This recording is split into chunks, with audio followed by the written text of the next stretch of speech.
All right, you're asking for it, so here it is. Listen to this. I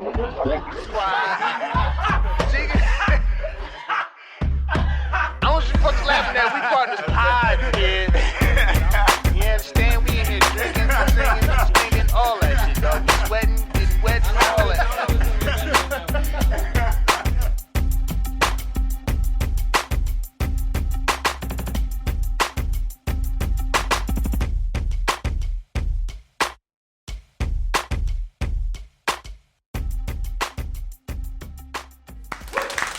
All right. Welcome to a special edition of the Drinking Partners Podcast, live at Boom Concepts here in Garfield. We're live here. I'm Ed Bailey, half of your host in tandem. I'm joined, as always, with my co-host, Dave Bracey. Say what up to the people. What's good with you people? We are Drinking Partners, and if you're looking for us, you can find us on epicastnetwork.com/partnerspod. You can find us on iTunes, Stitcher, Libsyn, and Google Play under Drinking Partners. And you can find us on IG, Twitter, and Facebook at Partners Pod. What are we, 125 episodes, man? We a lot of episodes. We a lot of episodes in, man. We've been asking y'all for a while. Please, we continue to ask you. Please, hop on iTunes, rate and review. That's how we know what we're doing well. That's how we let others know that we're doing well. And that's how we continue to do well. So please, if you're listening at home, hop on iTunes, rate and review, man. Hey, we're here again live at Boom Concepts. We have a beautiful group of people here. Just want to say shout out to you all for showing up. How y'all feeling today? Did y'all get some good food? We had Sweet Little Eats here. Yeah. We had, I had some bacon quiche. Anybody had that bacon quiche? Yo, that shit was fire. I don't know what quiche is yet. Like, I still don't know, but it's in my tummy. It feels good. Fam, you had quiche before? I know I went straight to you because you was the white dude here, but it's just, you know what quiche is? Can you give me an explanation? I got to explain this to my mama. All right. It was good. That was very honest. Yeah. I can't explain it. But I just know there was cheese and bacon in that bitch. That's all you need. You know what I mean? Yeah, so we're excited about this show today, man. We have some really good things going on in the city. We have the Young Black Pittsburgh, the release of Young Black Pittsburgh recently here. We have the author, Brian Burley, here, and we have one of the proprietors of this establishment, Thomas Agnew, in the building, who was a part of the book. I believe he was featured in the book, which is dope. So I want you guys to say what up to the people at home and in the building. What up to the people at home and Thomas. in the building? What's going on, everybody? How's everybody doing here today? I appreciate y'all for coming, man. More than anything, appreciate the support. Appreciate y'all being here, man. That's a gentleman who's done a lot of presentations. I like your what up to the people. Thomas, you just gotta be an asshole about it. You remember the last time I like consistency and genuineness. Like that is Thomas. Yeah, it's really cool. So we got to ask you, Brian, just as a precursor to the episode, how did this come about? Like the Young Black Pittsburgh, like what inspired you just deciding to put this book together? I think it's a great idea. I think it's for the youth especially, like it's going to be something that really, really touches them, just to see a lot of the black faces in here who are doing things and just see the variety of fields that we touch out here. Like you don't really think of that.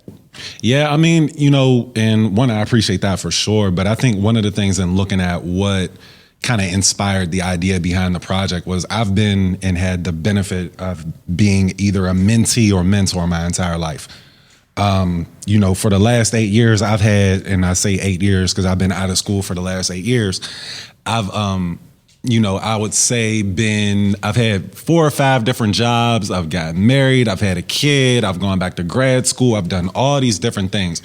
But one thing stayed consistent in my entire life, and that's been the thought and the idea and the time commitment that I've given to these kids that I mentor every single Saturday. Right. And in doing that, these aren't kids that are kids of my own, but these are kids from the city of Pittsburgh. We come in 12 to 2 every single week and during the year.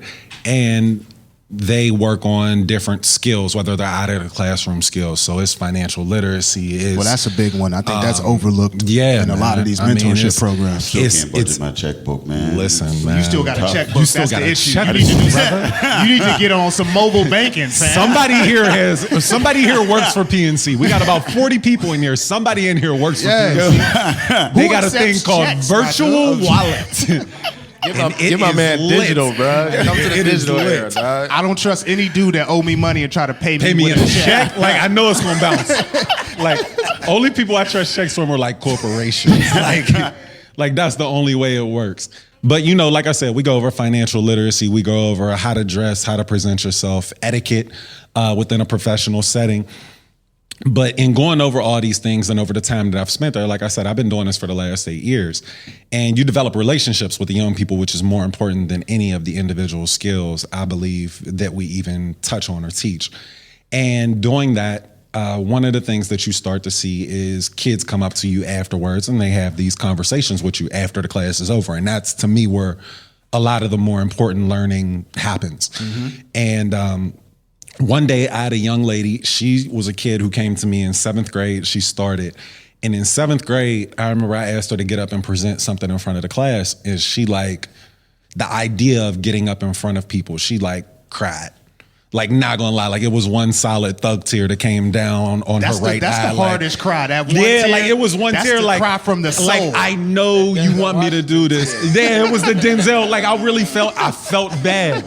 Because I was like, no, you got to come up here and do this. And she was like it was that hard sigh and then a tear dropped. And then I was like, you stay right there, baby. You all right. Yeah. You sit this one out. You sit this one out. Because obviously this is a little bit more than I thought it was for you.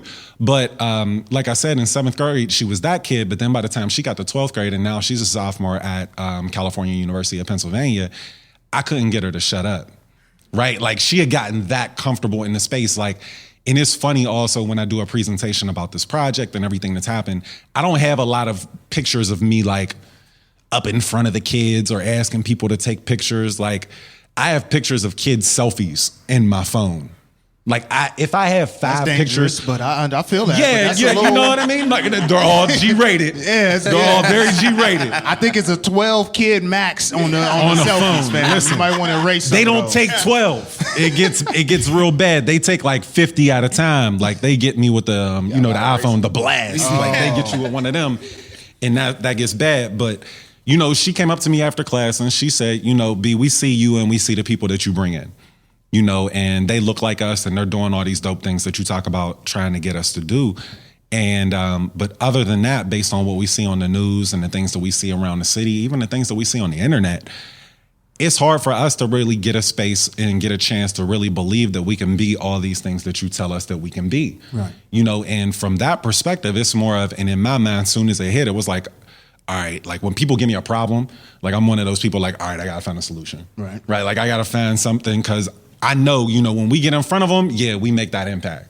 But at the same time, they go back home. Yeah, they go home after that. They go home. They go back to whatever they were doing. They go back to doing whatever they were doing. They go back to all these different things that are going on. But, I wanted to create something that was permanent, right? Something that they could take with them, something that, and on top of that, I also am aware that my story alone isn't going to be the one that changes the world or changes the city. Yeah. No, I mean, man, that's the thing.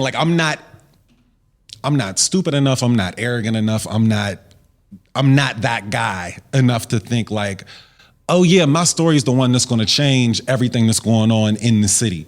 But I figured, in coming up with this idea, it was all right, the more stories I can get, if it ain't me, it's going to be somebody. If you give time to the project and you give time to reading through these pages, you can find somebody's story in here that you relate to. And that was why we wanted to create something first and foremost. The idea of Young Black Pittsburgh is more than a book. It's about building a community where everybody can feel involved and together and building on that. But on top of that, to kind of start it off and kick it off, we wanted to go with something that was permanent. Yeah, no, and the city thanks you. And I appreciate it kind of leads me to, I wanted to ask Thomas, because you were talking about, Brian was talking about creating something permanent. And when I look at this book, it solidifies us as a people. We showcase where we are, what we're doing in the city, again, the variety of fields that these people in this book or who are part of this book, that covers is great. And now you're in Garfield with your business, and just down the road in East Liberty, they're totally trying to wipe us out. They're getting us out of there. So how did you feel being a part of the project? Did you ask to be a part of the project, or were you reached out to? And then how do you feel at this time, how vital is it to have a Boom Concepts here in Garfield with all the gentrification? Especially with a new chicken shack coming up. What is that? A hip hop chicken spot? Yeah, I don't know. Yeah, I was just mad at that idea in I general. don't think it's happening though. I don't know if it's happening. When I say they destroyed that, They destroyed that on the they internet. destroyed. There's still liquor up in, like, if you ride past, like, it was close to getting open, wasn't it? Like, they were getting ready to do a soft opening, and it is done. Oh, for real? They did put the kibosh on that? I think it's over. Yeah, Chicken, all right. man. Shout out And to- they did it, shout out and to people got VSB. so people took it so personally because it was like, are they doing it in the Shadow Lounge? Like, Yeah. like They ain't asked nobody. they ain't asked nobody. Well, what they do over there now? They got the waffle spot over there. Like the Shadow Lounge, the corner of the Shadow Lounge is totally different from when I first came to Pitt. Yeah, Like, no, it's that not was the the waffles spot, joint. and No, now that's like the- it was the spot, man. Like the Shadow Lounge was so vital to you feeling like you could be a part of something, and now Now it it's was a just Gap. a waffle spot, Patron, which I think is a Mexican spot, but all the Mexican. Well, it's the one Mexican spot in Pittsburgh where the people who work in the kitchen are Mexican. I will say that, like you go to Chipotle, ain't no Mexicans in there. You But feel me? Like, that's the thing about Mexican in Pittsburgh, man. Because like the Mexicans, they make it for like motherfuckers around here. Like they don't be eating the shit they be serving us, man. That be pissing me off. Like, yo, give me the shit that you eat. Like, yeah, I mean, give me what's in your Tupperware.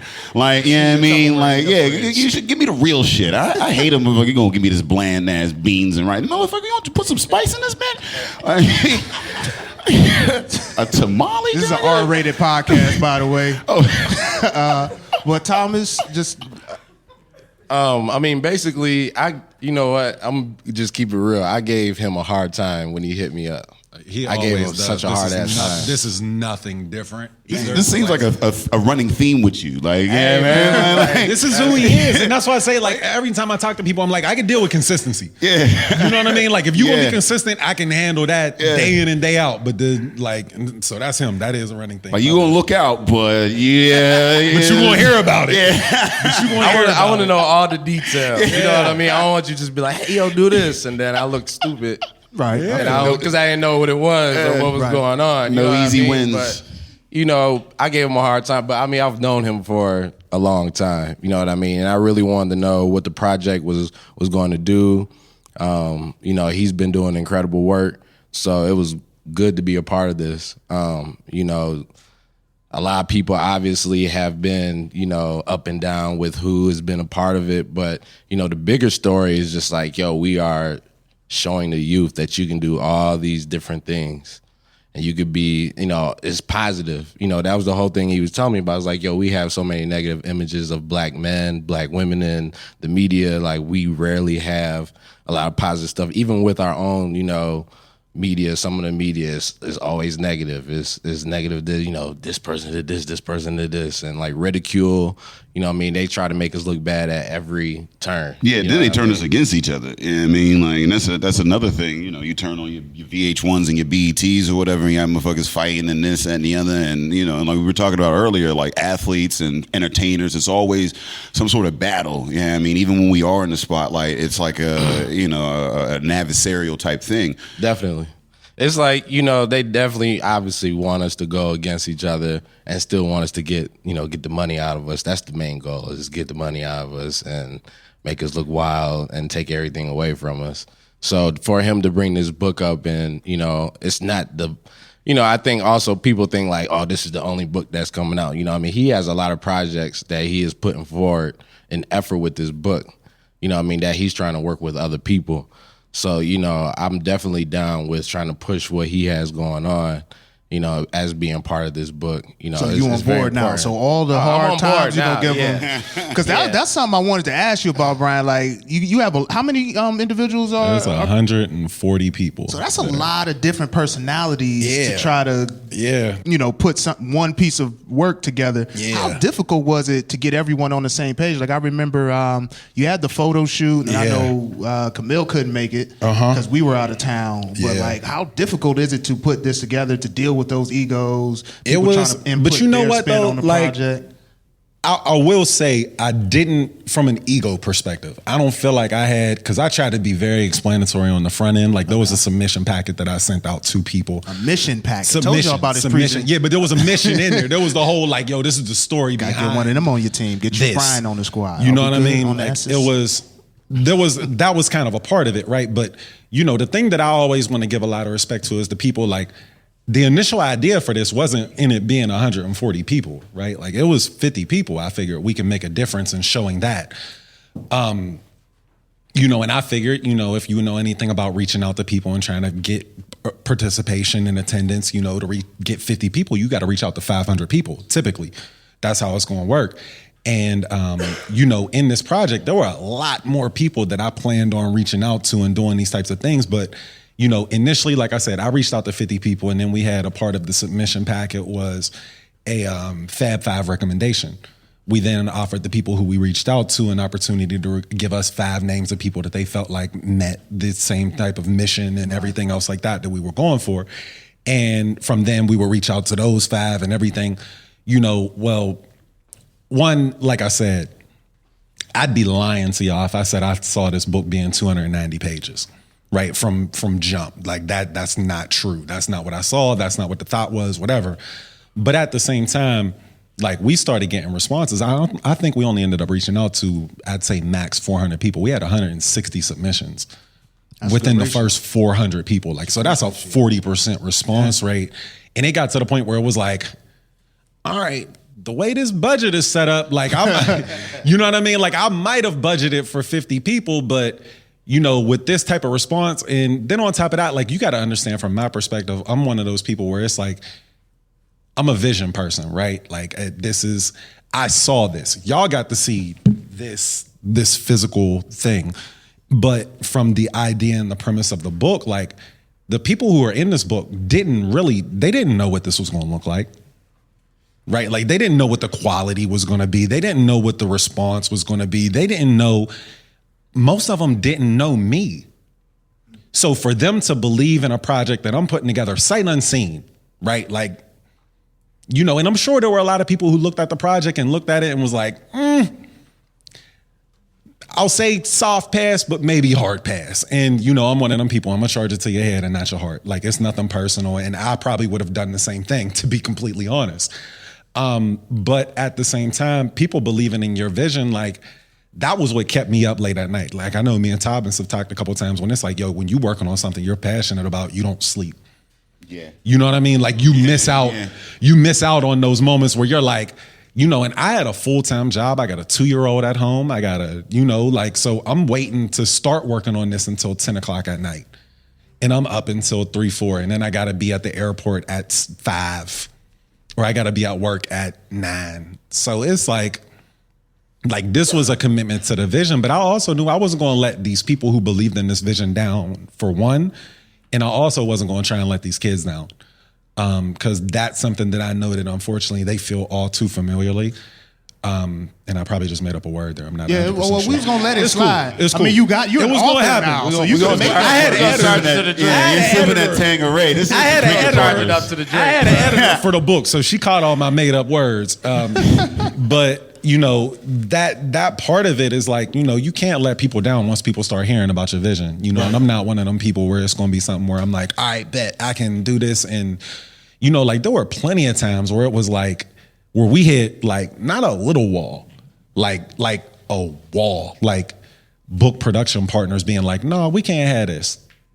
So what were some of the obstacles as far as like dealing outside of just dealing with the people? What are the obstacles to putting together? Because you would think that a production company or everybody would be on board. I mean, even with the response with a 40% response rate, you know, that's incredible. So you know that people are believing in the project. So then what are these walls that you're running into for such a positive thing? I mean, for one, I would say that sometimes, you know, it is perception, right? You know, but I would say from a book production standpoint, right? Like, I'm not a writer. Like, I'm somebody who writes, like, I write with my passion. So we know that. Yeah, you know what I mean? Like, I'm a business person, so I might make up a few words here and there. But I think that, you know, when you have those sort of situations and you do different things, you know, I had to make sure that I had a tight team around me. Like, I'm not a writer. I'm not a photographer. I'm not a editor.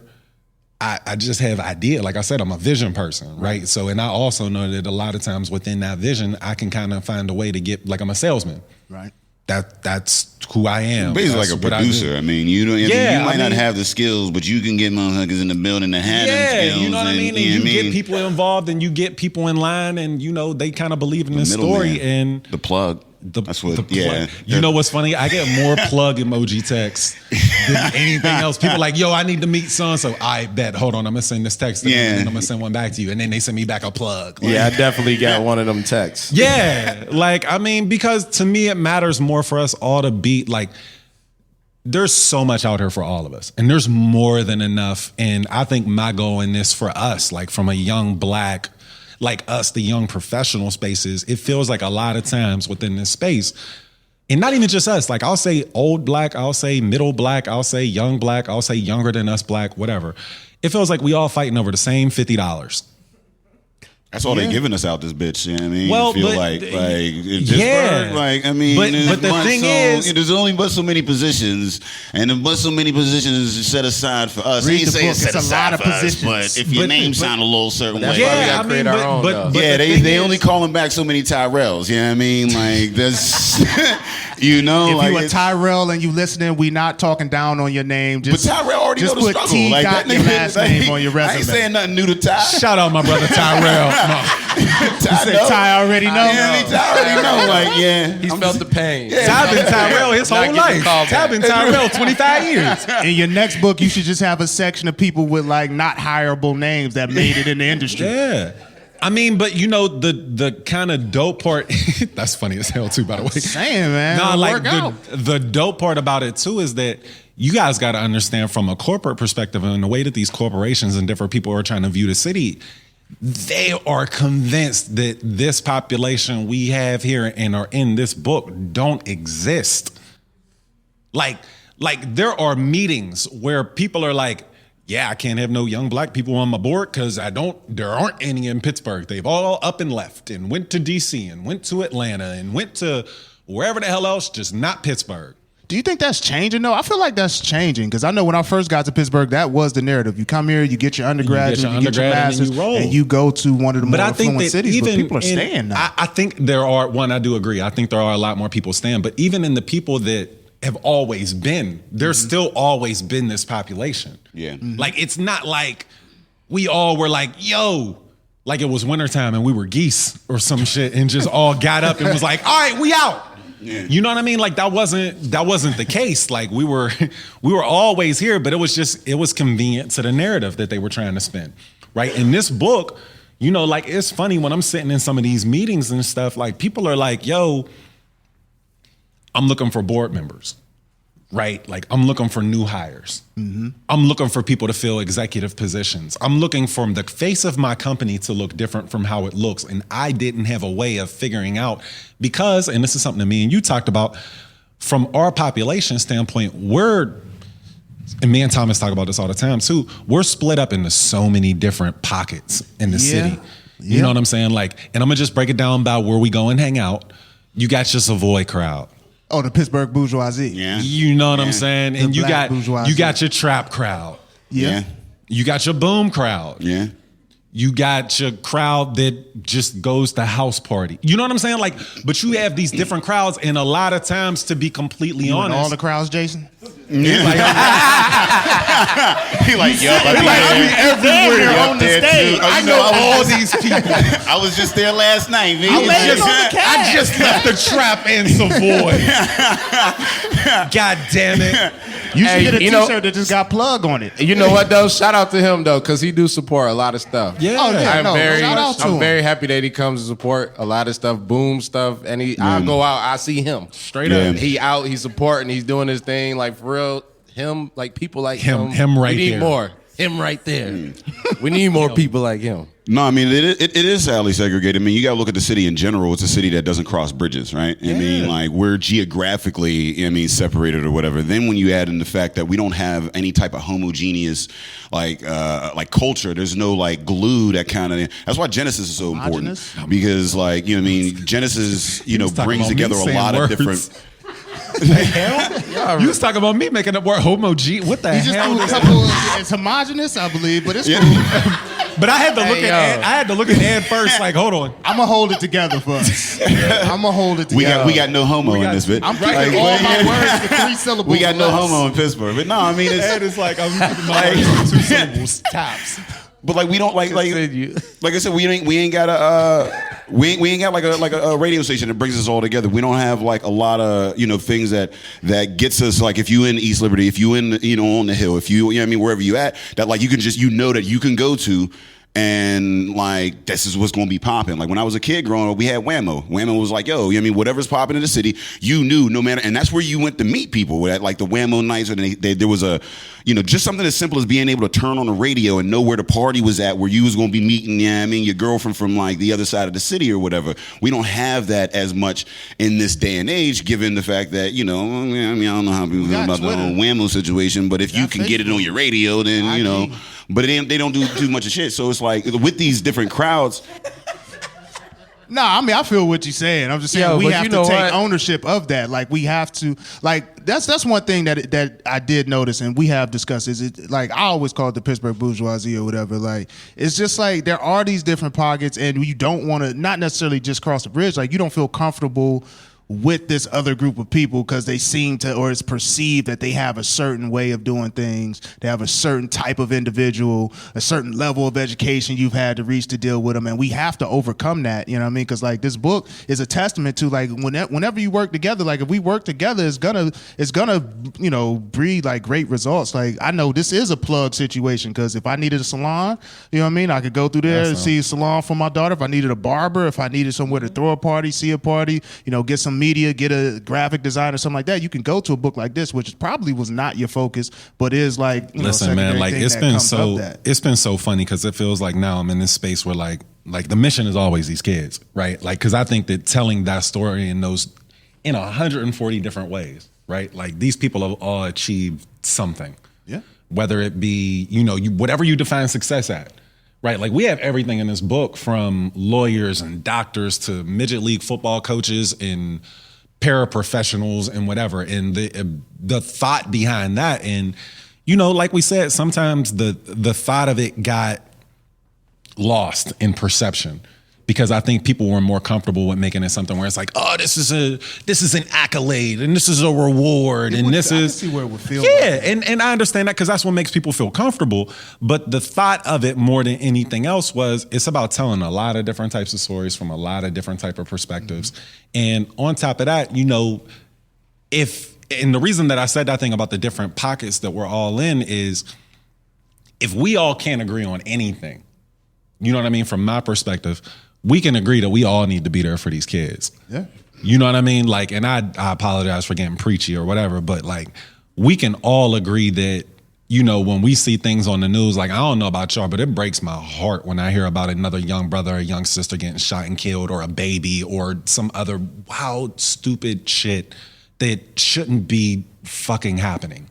Excuse my language, and I'm a cuss. I'm sorry, like, Dave set the tone. I think I broke that cherry. So no, I wanted to say that shit for emphasis. But I said it because of cognac. Yeah, because of the yak. I got you. Sponsored by. But make sure you get a picture of that. So Jay-Z need to give us some money, right? Like need some of that money. But that's like from my perspective, it's like if we can't all come together for one thing, it's that. Right, and that's universal. Like that's not the Savoy crowd. That's not the trap crowd. Like we all got kids, and if we all don't have kids, we all have some young person, not even that we might care about that we once were. Mm-hmm. Like we all were that kid who needed somebody else to kind of tell this story to help us believe that we could be something more than what we might think that we can be. Right, like.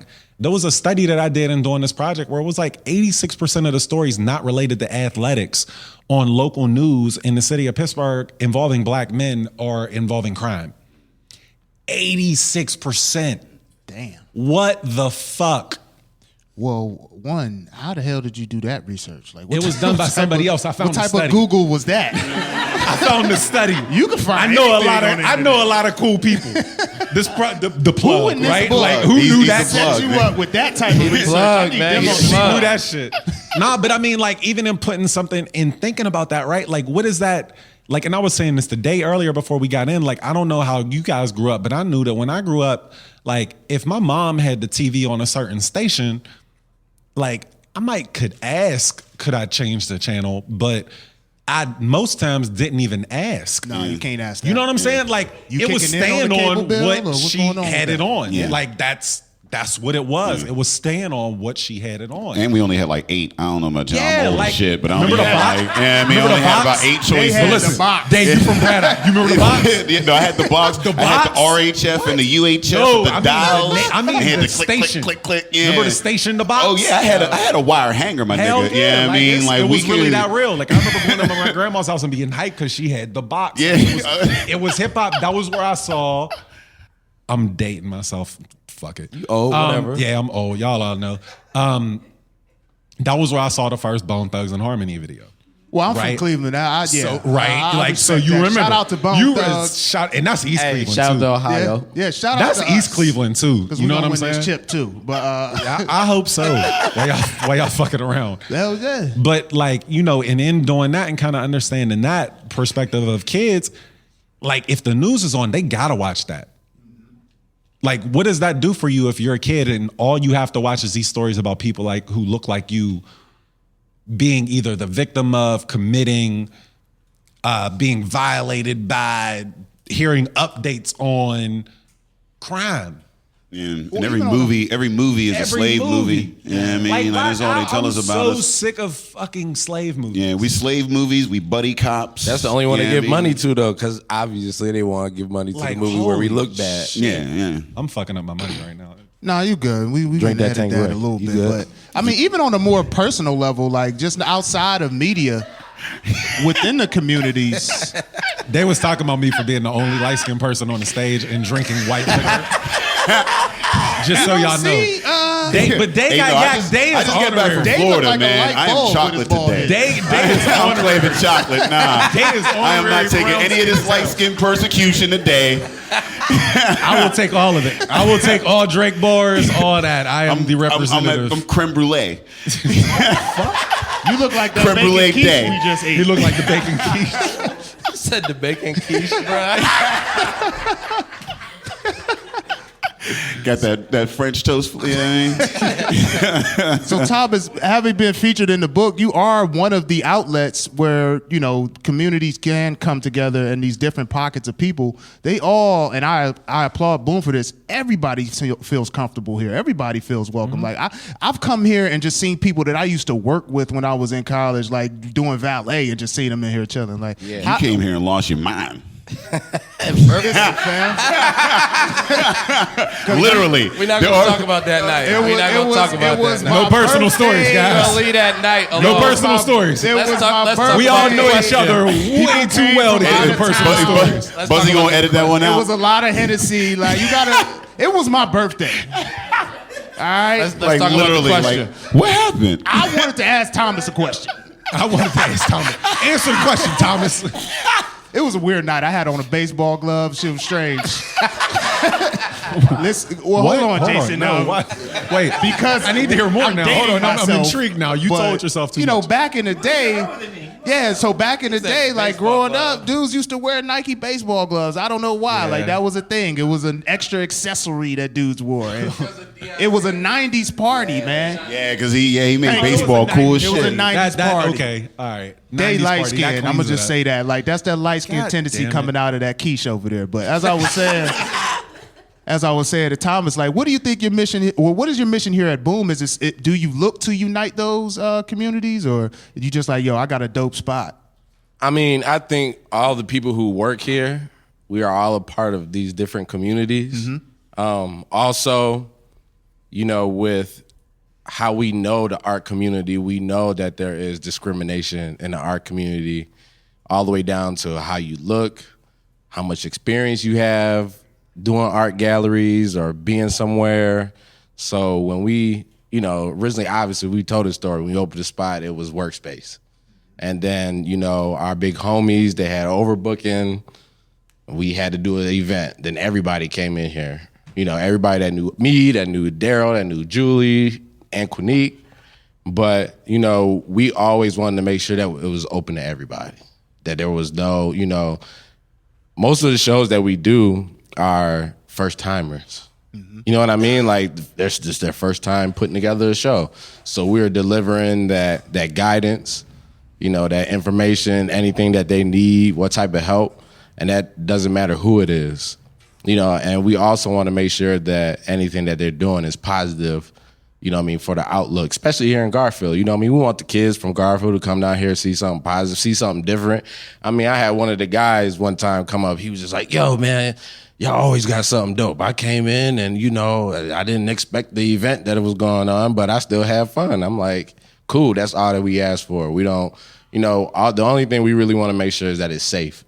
We make sure that it's safe. We make sure people can come in here. They don't feel like somebody is looking at them crazy or talking about them crazy. So that's why we have a high success rate in the things that we do. And that's why like our events, our galleries, we allow them to kind of just do whatever it is that they want to. Well, so, it's a testament. Just even today or whatever, I had brother came through, was like, yo, I've been seeing y'all doing some things around here or whatever. Yeah. Just wanted to come in and check it out. Like, it's important to have that, to have a storefront. To have like an actual brick and mortar establishment that Yeah. you could walk around, you could build a community around that. Like what we do now is like we with the podcast or whatever, it's like Gypsy, we float around or whatever, but there's no like one place that Exactly. you can get that, and that's mad important because it's not like y'all just doing only black podcasts. Y'all not, y'all doing all types of different podcasts from different businesses, different entrepreneurs, different, walks of life. And that's why people, gravitate towards what y'all doing, because it's positive. We up here joking, cussing and all that shit. But at the end of the day, at the end of the day, it's very important, for, even young people to see y'all do this. Like, there's some kids that might see this and be like, damn, I want to, I want to do podcasts too. Like, I can listen to them. And, hey, yo, little man, you want to do that. podcasts now that you've seen us? You're like, yeah, they're cool. I want to. Yeah, no, he ain't. No, he ain't. Damn, I ain't even noticed. Put him on Kid the to spot. Jesus, God, I hope he says yes. No, I don't. Like, that'd be funny. We know how That'd be funny though. That'd be a great soundbite. Nah, I don't want to do this. Hey, I don't know you. Like, aim high, man. Don't do the podcast. Whose man's is this? Get a radio show. You can do a podcast and you can do great things above this also. But this is a great thing. Don't twist it. We get to be in rooms with great people, so I'm cool with that. Cool I got to wear salmon pants? Like, I don't. I didn't want to bring it up, but you do have on. He came in, he was like, these are my day party pants. These are my brunching pants, man. This is my strawberry brunches. You know what I mean? When I throw these motherfuckers on. Yeah. These are that's brunch. These are my brunching pants. Okay, you know what I mean? I'm about to have some cupcakes and some quiche. See, it goes back to the came quiche. in with It the all goes back to the quiche. Go back to the quiche. It all goes back to the quiche. You guys, shout out to Bree for making the quiche. Yeah, shout out to Bree. Shout out to little sweeties, sweet little She's in the out book there. too. You heard me say She can't hide. She was in the book too. She's in the book too. With the strawberry fro, you know what I mean? Like, strawberry fro. Nah, and I think and to go to Thomas's point, like Bree was in the book too, Thomas was in the book, but then we had there were so many different types of people, right? So, and like you asked a question earlier about like egos, and did I have to have a few conversations with people to explain to them further more than was in the packet? Sure. Yeah, definitely. But not as many as you would think. Mm-hmm. To me, which was weird. Like, I thought I was going to be sitting down and meeting with people like crazy to explain what this concept was. But, I think a lot of people, I haven't figured it out yet. Like, I personally haven't figured out all right, is it because they really believed in that? If they really believed in me, I don't know, and I'm not trying to figure it out because I don't have time to sit here and try and figure out why people respond. Yeah, I'm the way sure that it's a they did. mixture of wanting to give back to the community, also And seeing it's about these opportunity in kids. it. And Yeah, but it's I'm gonna believe that it's that we all see the benefit that our story, because like I was saying earlier, and I got in arguments with people about one, putting my name in the book, and I got in arguments also about being involved in the book. Like putting my name on the cover. I didn't want to because it wasn't about me. Like, it's nothing about this project to me. Like, I'm doing this to further the thought in it and whatever, but like maybe a little too much humility there. You know what I it's mean? not- Like you done all this and you ain't even going to put your name or like that's a lot. Like no, I mean but like I want you to know and understand. Like I'm not saying this because it sounds good or whatever. Yeah, no, like, I get it. I mean, like it's really how I feel because to me it's about all you can't be like too braggadocious because like you already. Somebody told me they was like your attire never matches your humility, and it was like you can't be too. You might be right, but I just like wearing cool shit. That's a good point too. If you black already socks, look salmon pants. Here we go. I could Because this is the portion of the podcast where Dave feels some type of way about the pants he decided to wear. So he gonna decide he gonna go at everybody. He gonna get everybody's pants. As if we was like, yo, you should rock those. Yeah. No, the ones that ride up when you sit. Yeah, them little upstream, swimming upstream. To show off your black shirt. Rocket salmons with the biggest tongue on the shoe that you can find, bruh. with the pants. Y'all ridiculous. Just combine it all. But no, I mean like it was just I didn't want to be like, of course, it was just one of those things where I was like, I didn't want it to be about me, right? Like I'm aware now that like I have to be the face of it to sell the vision. Well, but it's your project. Yeah, like, I mean, you can never take that away from you. It Yeah. is your project, and you put like people who are in the book. Yeah, they wrote the letters, they came to the photo shoot, and they've made great contributions. But I mean, at the end of the day, it doesn't happen without you, and you deserve to have your name on the front. I mean, and in order to move anything forward, people have to know where it came from and how they can support that. And I mean, if it's kind of like a faceless thing, then it's like it's going to have a faceless response. Yeah, I got those arguments and yelled at about that type of shit like that too. But welcome to media. I really I applaud like the campaign for it. Like just the content that you guys were putting out was real. It was clean. Like the short videos. Shout out to Lindsay I was gonna Hayes, ask, man. who put Lindsay that Hayes of Hayes Photography. She She did an absolutely incredible job. And you got to understand too, like I said, I'm a vision person, right? So I'm not necessarily I'm detailed, and this project made me real meticulous in how I do things. But like, I'm not like crazy detailed to the point where I'm giving like step by step, frame by frame. Like I was sending Lindsay like mad text messages. Like, yo, I want it to look like, and she just started, like she came to a few of the shoots. She put some stuff together. I gave her some ideas and different things, and it turned out that way. And the only thing that we had to change, like I want to say this, like we had to change like minor things. Like this was that part of it, like those videos were crazy because that was her vision. Like y'all got to understand, like we launched this on March 20th of this year. And of course we had been working on it. I already had the book pretty much for the most part done at that point, but she, those videos got over between different social media mediums, and there were 6 videos, over 100,000 views, easy. And the cool thing about that, right, is it's like, they're not young Black America videos. Like they're not for the entire country. Like they're for this city right here. They're for these kids right here. They're for this, you know what I mean? Like, yeah, if we do Young Black Cleveland, it might be a bigger response, but like this was, I don't want to say it was grassroots, but like she did that and we got that level of response off something that was just for Pittsburgh.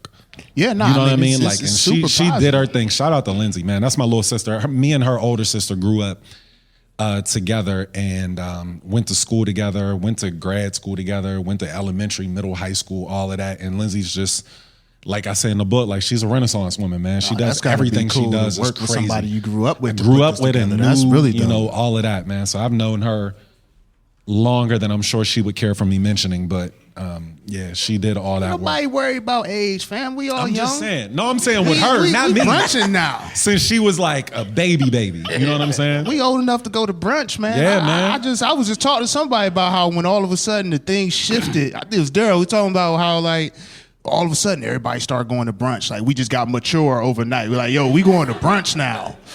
I bought pants for brunch is cool. That was I mean, that wasn't always a thing. I didn't even know what brunch was. What the fuck is a brunch? Brunch?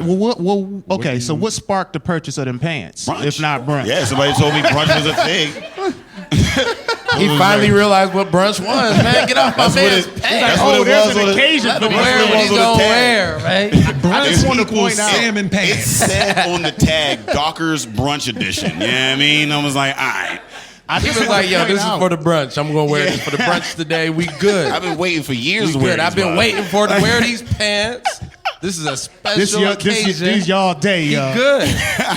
If you look at this stage, though, you have 4 different pockets of Pittsburgh represented just by attire. You feel me? Like none of us look like we hang out with each other.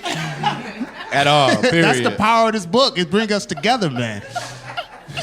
You're doing big things with this. So, like, what would the audience? What would you like to see next? Like, this is a great project, but what do you think the next step is? Does anyone in the audience have a suggestion? And then I want to know what do you think your next step is? Yeah, with man. this- I mean, with pass this the mic movie? around. If y'all want mine, y'all can Oh, ask yeah, questions. just interact. questions You know what I from mean? the audience. Y'all Questions have from the questions? audience. Anybody got y'all gotta questions? understand from my perspective. I mean, we I'm already heard always Jason on the I'm cast. always the wildest person. I take whatever question. Jason, like what? Jason's like, Relax, what? I got bro. my question. You got warrants, man? What's going on? Don't be nervous. Don't say my name. Don't say my name. No picks. You got one? I saw a hand. I'm sorry. You close enough. We just throw to you the mic. We don't want to hit nobody now. Boom ain't taking no lawsuits. We definitely not taking no. He blaming it on. Thomas is sending a subpoena right to me. Like, oh, y'all meant this for Brian. Drinking partners and That's an Epicast problem. I brought y'all. Shout out to Sorry. Epicast and their legal team. Buzzy like, huh? I'm gonna charge you to work hard. Yeah. Get her. Wait, did she get the mic and take a selfie with the mic? Was that? My bad. I'm sorry. Was you doing the Bow Wow challenge? Like, I'm out here living. Wait. I was the host. Give the mic back, please. Thank you. Shout out to Boom Concepts for letting me host. I just want to, hello, my name is Shakita Trigg. I'm actually originally from Ohio, but now live here. So I did Congratulations cross for the making it out bridge of Ohio. because to come over. But Appreciate you. But first of all, I just want to say I truly am enjoying this event today. So I want to thank my friend for kind of inviting me out. Thank you, friend. Shout out to the homie. You deserve so- rounds tonight. Moving here from Ohio, what the biggest shock for me was just the division in our community. To me, it was always the upper class, and then you have the lower, and there wasn't a good vibe in the middle, which if you see in other cities, the reason why our communities thrive is because of that mesh that come together.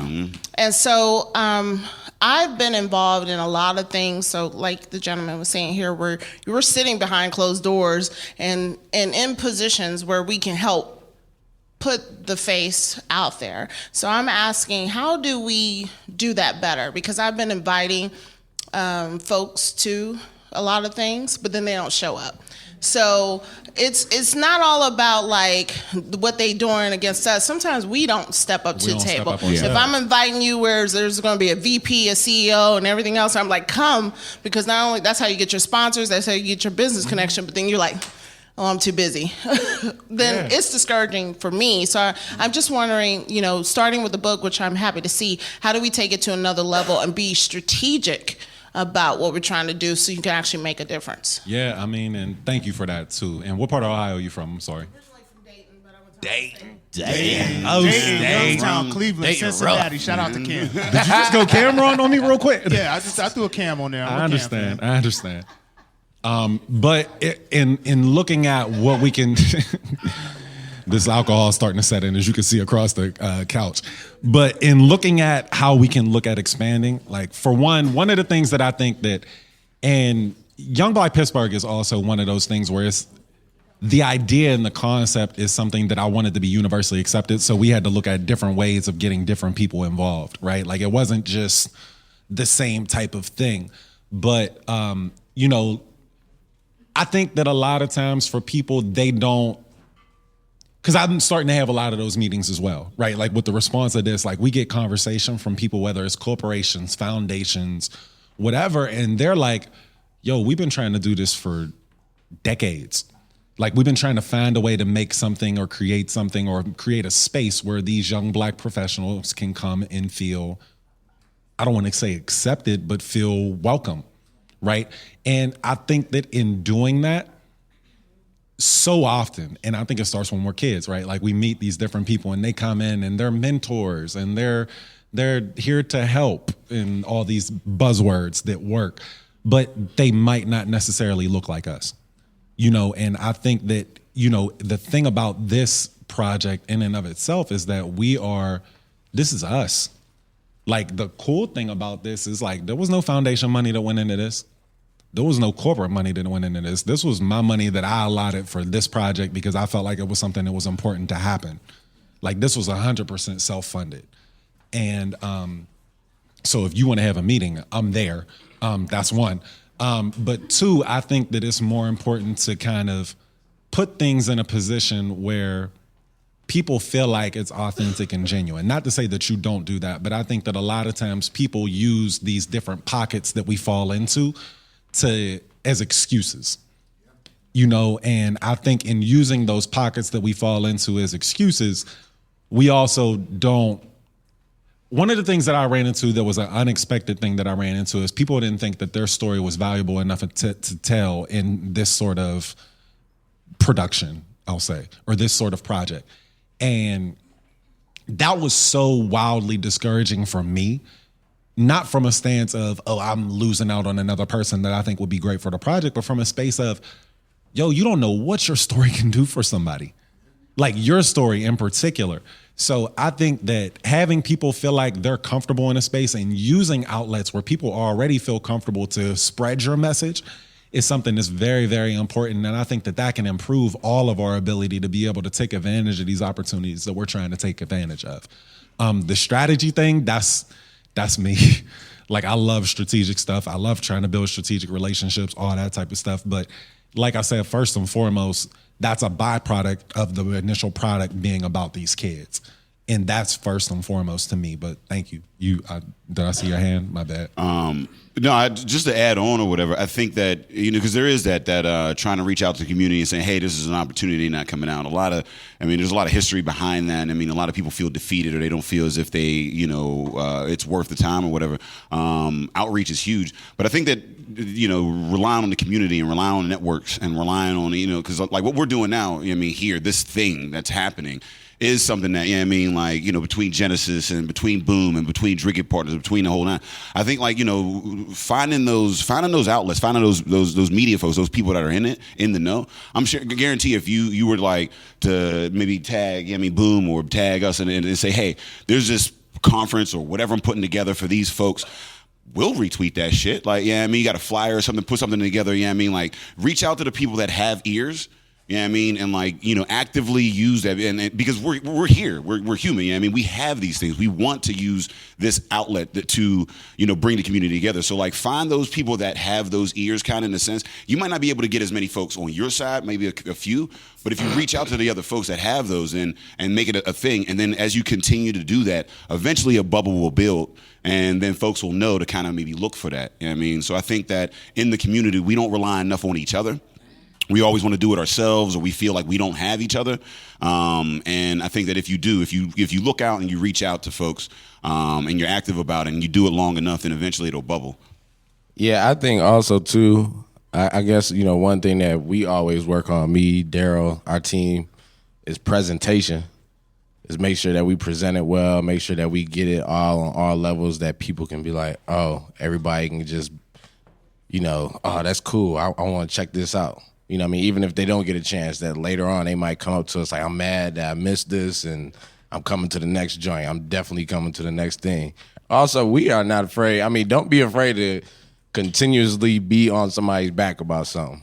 Like, we are on people, whether it's this, you know what I mean? Like, you missed the last joint. You better be there at the next joint. Like, this is something that's very important. I think that we need to hold each other accountable for important things that's going on and make sure that we continuously just get that word out. Not only just our own things, other people's things also. You know what I mean? Like, we, you know, we put flyers and posters and everything up in our window. It's not just Boom stuff. This is stuff that's happening at August Wilson Center, you know, other people's art crawls, other people's spaces. Like, you know, we do our thing here at Boom, but we also want to make sure that other people are getting outreach, you know what I mean, and getting positive results. You know, that's what we're based on. I mean, I'm sure that's all what we all are doing, you know what I mean, trying to make sure that everybody is able to get a positive result, and, you know, and holding each other accountable. So, yeah, like, the people that you talk about, make sure you're on their ass. Be on their ass. I know I be, with my people, I be on their ass if they don't come to my shit. Yeah. Let them know early. Let them know early. He absolutely. He And we is make them not pay. lying. We make them pay when we have the good visuals. He's that come not out lying afterwards. at all. The good visuals that come out, you be like, oh shit, I should have been there. Be like, yeah, you should have. And I think that was one of the things, like with the book release too, right? Like, so we had a book release at the August Wilson Center, and there were like, how many people were there? Man, there was a shitload of people. There was like 400 people there, right? Like, we had a lot, Plus children, plus, you know, plus what I mean? kids, plus older people. Like, we had like, when I say we looked good as a unit, like as black people as a unit, we looked good as a unit. You know what I'm saying? And there were so many people that I saw after the fact that were like, oh my God, I wish I would have came. Da, da, da, da, da. And it was like, I know you were there in spirit, right? So one of the other things that I'll give you, if I can, any sort of advice is, you know, sometimes for people, charge it to their heads and not their hearts if they're not responsive or something else like that. Like, you can't go into things and taking things personally. It does you no good, and two, all it does is make things harder for you as far as growing.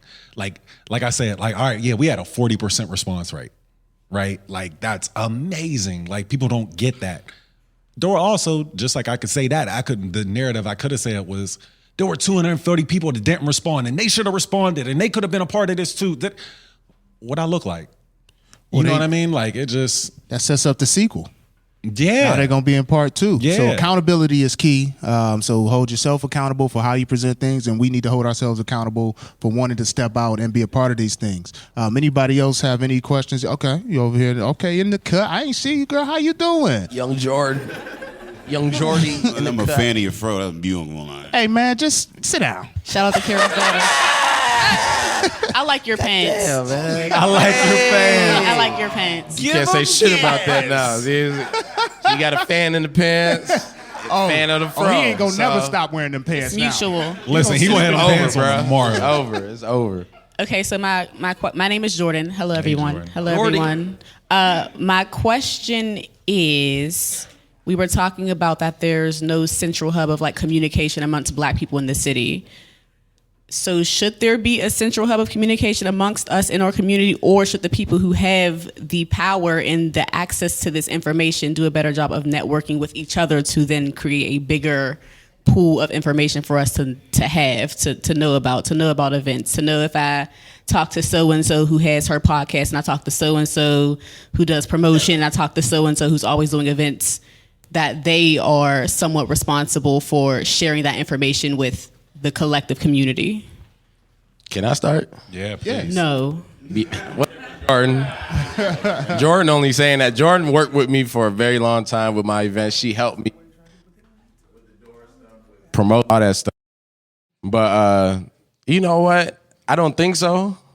Only reason why I say I don't think so, I just think that everybody needs to take an effort to just step up and just be more attentive to what's going on. Like, it doesn't need to be just a central thing. Like, I don't go to any other city and there's some central thing that's going on. People are just more attentive and do things, though. I disagree in the sense that, like, you go to other cities, they have something as simple as a radio station. I mean, they have 4 or 5 radio stations where you hear our music, you hear, like, our culture, you hear local people that are, like, you go to Philly, you go to Cleveland, you go to, these other cities, and not only do they cultivate the culture, like, within the city, they bring people outside. Like, in this city, we don't have, like, we can't just turn on the radio and hear our shit, being represented or whatever all the time. Yeah, but I think we have enough. You can't even turn on the radio depending upon what spot in the city you in. But the way I feel, and only choice you got is the 96.1 and maybe a little local. So it's way I feel though, I feel like we have enough entrepreneurs and people that's doing things that you don't really necessarily need that. Like, I don't care about the radio not doing whatever it is. We doing that. Yeah, well, So yeah, then, no, like, we have need to just step pay up. attention Yeah. to what everybody else is doing. Like, we can't, I think a lot of people always do that shit too. Is like, oh, well, we need this one thing. We need this beacon. We need it. Like, no, like, there's so many people that's doing things in the city. We just need to be more attentive to what's going on. Like, we just need to get the fuck out, show up, ask questions, talk to people, network, real networking, you know what I mean? Not be afraid to talk to the person that's sitting next to you, across from you, and really, push something forward. I think people just sit back and like, I Wait for what's not wait. here. They wait. Yeah, they wait for what's. Oh yeah, I'm waiting. If we really go out had, and do that shit, just do it. I feel what you're saying. Too. Yeah, no, like- I'm not. Yeah, no, so, like, I'm not saying that we should wait for that because it's not going to come. Yeah. I mean, in the absence of that, and that's what, like, when I look at some of the issues that we have, I trace it back to the origins. I always want to know the roots of some, like, why we have certain things. The roots of it is, partially because we don't have that central hub. Now, with the absence of that, how do we overcome that barrier? You know what I mean? Same thing with, like, comedy and everything that we did. How do we get, overcome that? And that, like you said, that's the way to overcome it, is to be active, is to network, and to build each other up and do that in the absence of that. I think that also, like, I agree with both of your points. Like, I agree with you saying, like, no, we need to get up and we need to show up and we need to be there. That goes back to your point. But then I also agree that there's not something that's a central hub as well. But I think that also, I'm from Pittsburgh. Like, I'm born and raised from here. So all I know is Pittsburgh, and, that's me. But I think that sometimes people think, like we talked about initially, like one of the things I talked about was that $50, right? Y'all remember me saying that? Like how it seems like we're all fighting over the same $50. And I think that people think that if they support someone in their endeavors, however honest or sincere or beneficial or whatever, they might be taking away from their portion of that $50 that they might be getting. I want to see you do good. And I'm not saying that that's my city, right? Nah, no, but like, I want to find a way. And like we said, like one of the benefits of, and Thomas can talk to this. And I think that some of the other things that we talk about a lot of times in this world is like, one of the most beneficial things is not knowing what the norms are. Right? Like I'm coming into this space and I'm brand new, right? So I don't know what's par for the course for asking for because I've never been here. You know what I mean? But at the same time, also in knowing that, it's like, all right, well, I can ask for stuff that some other people might not be able to ask for, or I can do things that other people might not be able to do. But at the same time, I think that there comes a time where, like, and I want y'all to know one of my goals, and this is a byproduct goal of mine, I want that $50 to turn into $200. You know what I'm saying? Like, and if people are holding on to they 2 cents off that $50, I want that 2 cents to be worth less. Sorry, that's my Fuck you if you're hating. You know what I mean? That's what it's basically. Like, I want that 2 cents to be. No, like, I want that. But I want there to be more money for all of us to be out here and get. Yeah, me and Ty could eat. You know what I'm saying? Yeah, you know what I mean? Like, but I want it to be a situation where we can all find a way to. You don't lose anything by supporting someone else. Yeah. You don't lose anything by that. You don't lose anything by going somewhere else to support someone. You don't lose anything. Hi, Lauren. You don't lose anything by not being involved in something and not supporting it. I think just with I mean, we have the internet. The internet is that central hub, in my opinion. And I think what we need to do, instead of waiting to find out what's popping, let's seek out things that we would enjoy and make them things pop. You know what I mean? Like you guys, hopefully you're enjoying yourselves at this podcast. Maybe you go out to another one. You know what I mean? We need to just use the information that we have in front of us. We use it for anything else. He found out some statistic that I don't know really exists. The Heinz Endowment gave me that statistic for the record. Yeah. It is a real statistic. So you can find anything. There's I think in Pittsburgh, hey, legit, shout out to Ketchup. People complain too much. Yeah, they do. People complain too much about not having anything to do, and there's always something to do. You just got to look to do it. That's what we got to do. We just got to be active. We're going to take a couple more questions, and we got to, people got to go do their holiday thing all the way off in the cut. Come through. And then we got you. No, we got you next, sweetheart. Hello, everyone. My name is Lieko. Hi, this is great. Lieko. What's up, Yes. Lieko? That is How you awesome. feeling? What's up? As you over there doing your due diligence over Thank there. you. I'm trying. My question. I almost forgot the question. I'm distracted by the pants. There's a lot of pink going on in this section. This is a very pink couch. It's fine. Damn, It's he fine. got audience members It's on fine. his head. My question is, are you going to be making a second book? And are you going to make other books, and more so books geared for children, since you have a passion for youth? Thank you for your question, Lieko, and I really like your name. Sorry. But will I be making other books? Yes.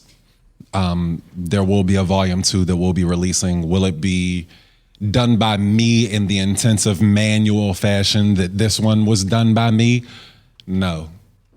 But will it still have everything involving, like I said initially too, one of the other pieces of this is, like, when y'all see this book and then looking through it, like when I say that, like, I space the words on the side of people's bodies, like I space the words on the side of people. Like when you see somebody like that and those words are like that, like I pressed enter all those times. Like this wasn't play manual.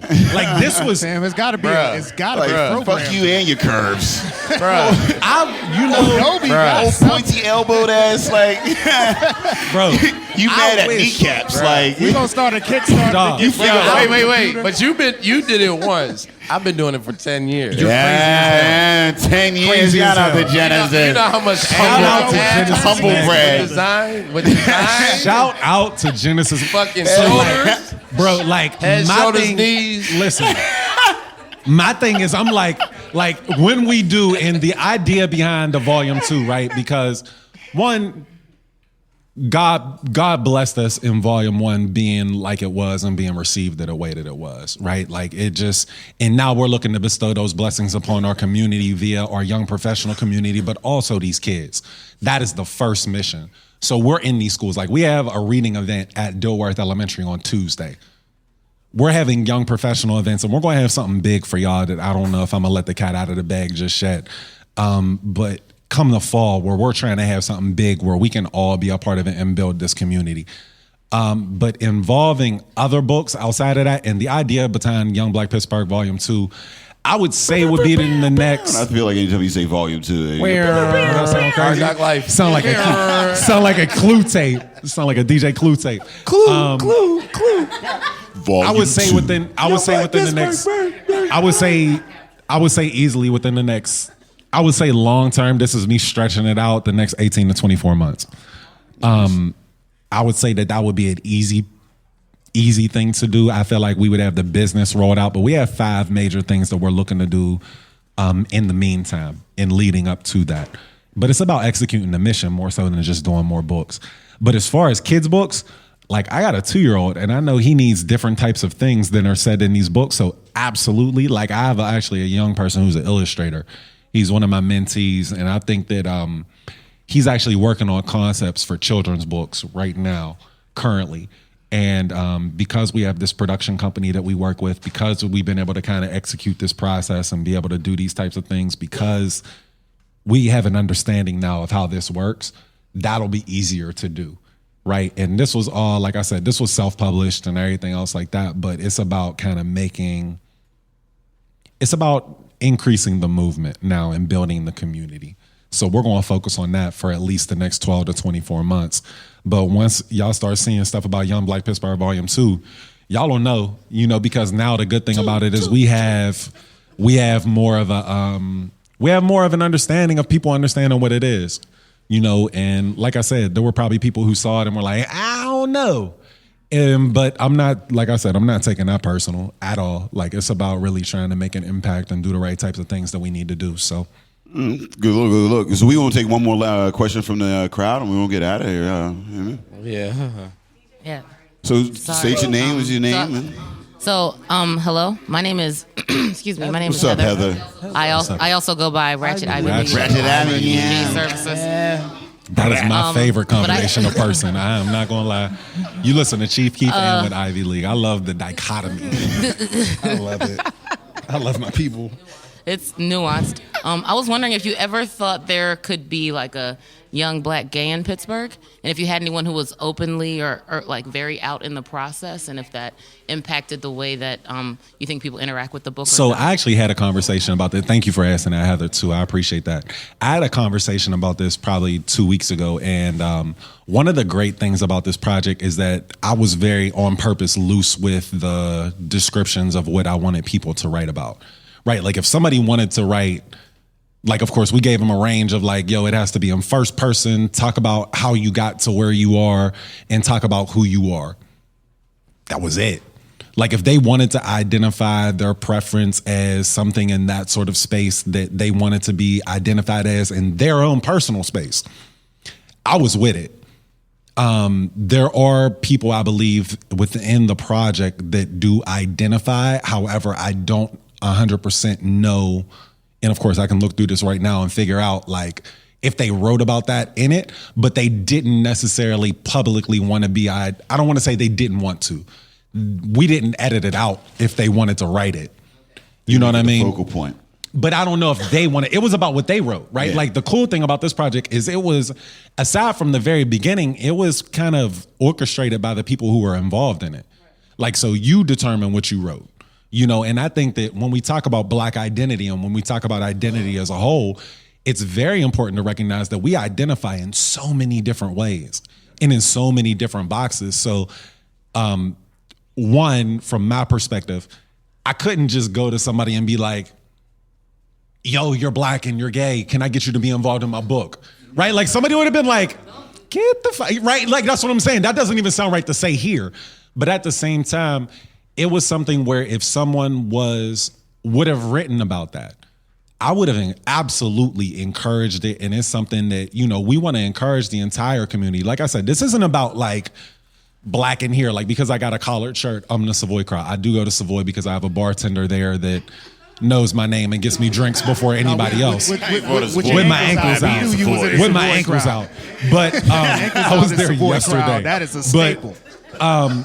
In knowing that, I want to be sure that, you know, because I'm aware also in being in the schools that our kids identify as different ways as well. And we want to be aware that, like, I don't want a kid to look through here and be like, nope, nobody's like me, and immediately dismiss it upon one release.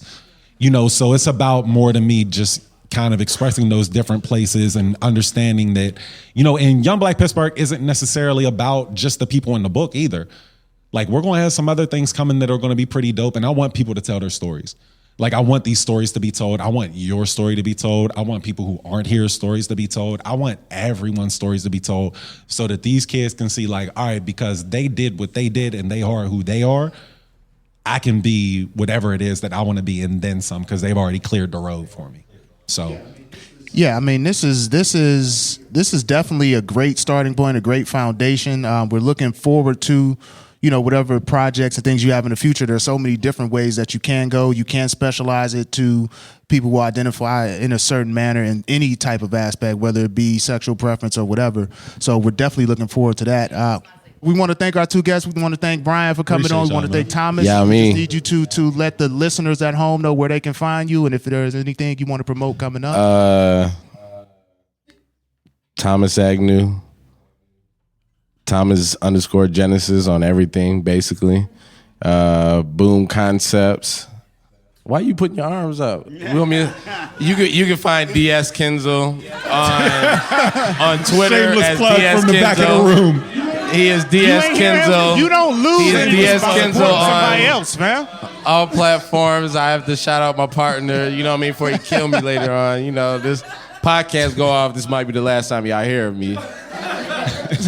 But, you know, same thing, Boom Concepts, Boom_Concepts on Instagram, Boom Concepts on everything else. Yeah, just jump on those. Genesis Magazine, like I said before, don't go with the G. You end up somewhere you don't want to be at. So it's J, Genesis Magazine on every platform also. Don't look like that, bro. You about to say something crazy. I'm going to have to go try that. I know you're going to try the G. I have to. I know you. I got to try. All three of y'all going to try the G when y'all get home. I Like, have no choice but to try it now that you said that. you know what? Whatever. Everybody, you know what? Try the G. Try the G, and then y'all gonna look at me Jason later. also and be like, approves of trying the G. I shouldn't have tried the G. I shouldn't have tried the G, I man. shouldn't have tried the G, Thomas. Thomas, Y'all damn, gonna see a donkey shit. on that bitch somewhere. That sounds Don't like see what you don't want to. I'm trying to help y'all. Don't do the G, please. Do the J. We got every first Friday we got a new gallery opening.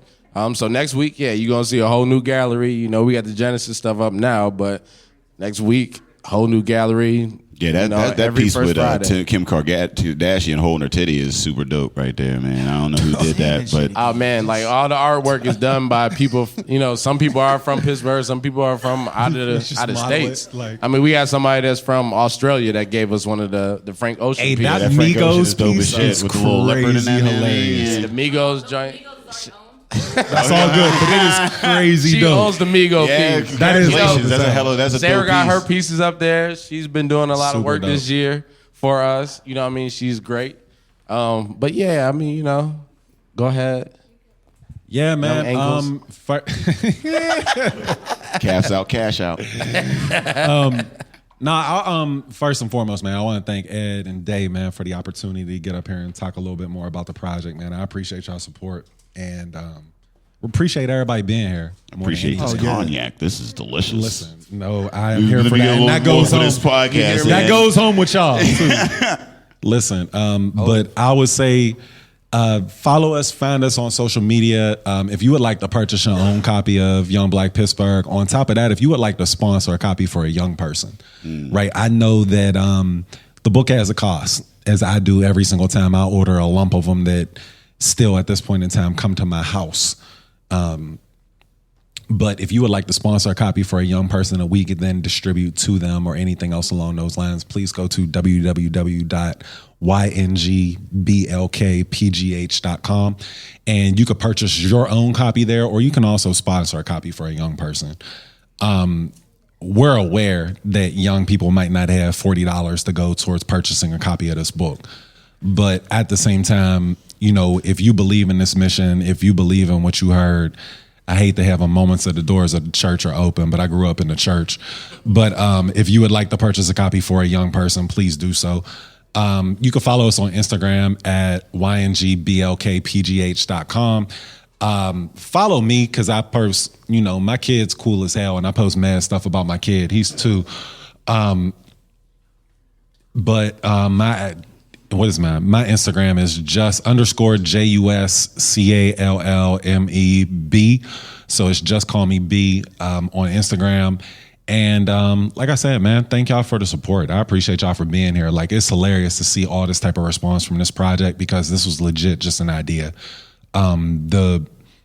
I don't even want to say the humility in the space, but like this was an idea that wasn't intended to be like I have people calling me and being like, yo, you need to take this national, dog. Like, you need to make Young Black America. And it's like, I want y'all to know, first and foremost, from my perspective, we're going to take care of home first. That is above all and above anything else. We're taking care of this city because this was made for us and this was made for these babies first. That is first and foremost, most important. That is by far above and beyond the most important thing to me. But, you know, we see what's on national news. We see this dude down in DC who is wilding, right? Like, so one of the things I want, and I have a mentor of mine who works in the schools, and one of the first things that he always says to us says to me, in talking different ideas. And I remember when I even came to him about this project, he was really excited, but he was like, you got to do it right, Brian. Like, you got to really do it right. But one of the things that he always tells me is that nobody's coming to save us. Nobody's coming to save our kids. Nobody's coming to save us. Nobody's coming to save us as a people. And if you think that they are, you're wrong. And I don't try and put my views off on anybody else, but I want you to know that it is up to us to make this place a better place for our kids. And if you don't personally have kids yourself, you were once somebody's niece, nephew, mentee, young person that you met out in the neighborhood, whatever the situation is.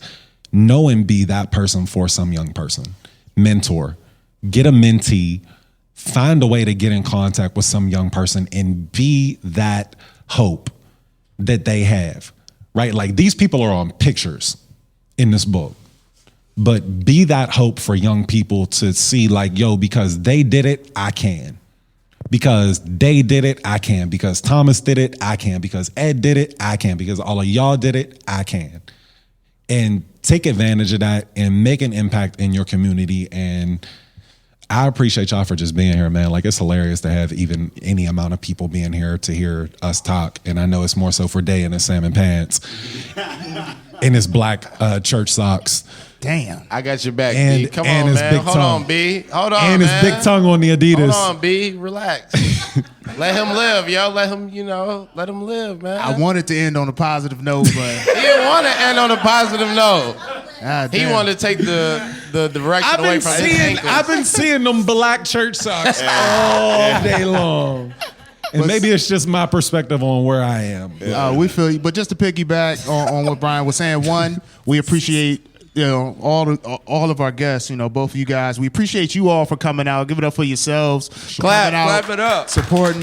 If you're listening at home, you've been called to the altar. Support Young Black Pittsburgh.